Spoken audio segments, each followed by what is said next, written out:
चुनावी बॉन्ड मामले में सुप्रीम कोर्ट का अहम फैसला, 21 मार्च तक सारी जानकारी दे एसबीआई। इलेक्टोरल बॉन्ड के नंबर भी बताए, चेयरमैन हलफनामा दे, कोई जानकारी नहीं छिपाई। चुनावी बॉन्ड के मामले पर एसबीआई को 3 दिन में जानकारी सार्वजनिक करने का आदेश देते हुए कोर्ट ने जमकर फटकार भी लगाई। कोर्ट ने कहा, आप चुनिंदा जानकारी नहीं दे सकते। चुनाव का शेड्यूल जारी करने के बाद निर्वाचन आयोग ने पर्यावरण अनुकूल चुनाव सुनिश्चित करने के दिए निर्देश। पर्यावरण अनुकूल वाहनों का उपयोग करने और कारपूल करने पर दिया जोर। नागालैंड में एएनपीओ के आह्वान पर अलग राज्य की मांग को लेकर 1 हफ्ते से बंद जारी। जरूरी सामान की कालाबाजारी शुरू। एएनपीओ ने दी लोकसभा चुनाव बहिष्कार की धमकी। चुनाव से पहले इस्तीफे की लगी झड़ी। चुनाव आयुक्त अरुण गोयल के बाद एक और संवैधानिक पद से इस्तीफा। तेलंगाना की राज्यपाल तमिलिसाई सुंदरराजन ने दिया इस्तीफा। पीएम मोदी की कर्नाटक रैली पर कांग्रेस महासचिव जयराम रमेश ने साधा निशाना। राज्य में मनरेगा श्रमिकों और अन्य लोगों के बीच जल संकट पर प्रकाश डालते हुए कहा, हमें उम्मीद है पीएम मोदी राज्य के कुछ प्रमुख मुद्दों को संबोधित करेंगे। कांग्रेस के चुनाव घोषणा पत्र को 19 मार्च को मिलेगी कांग्रेस कार्य समिति की मंजूरी। कांग्रेस अध्यक्ष मल्लिकार्जुन खड़गे की अध्यक्षता में 19 या 20 मार्च को सीईसी की बैठक भी संभव।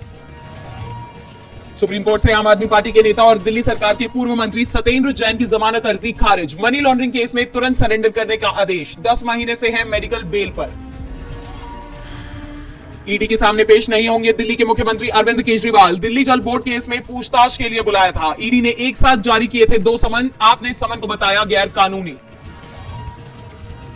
कांग्रेस की महारैली में एकजुट हुआ इंडिया गठबंधन। कांग्रेस सांसद राहुल गांधी ने मोदी सरकार पर लगाया आरोप। कहा, नेताओं को डराकर बीजेपी में किया जा रहा शामिल।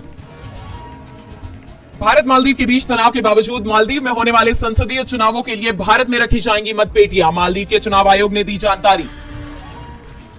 रूस में कायम रहेगी व्लादिमीर पुतिन की सरकार। करीब 88% वोटों के साथ जीता राष्ट्रपति चुनाव। राष्ट्रपति के तौर पर यह उनका 5वां कार्यकाल।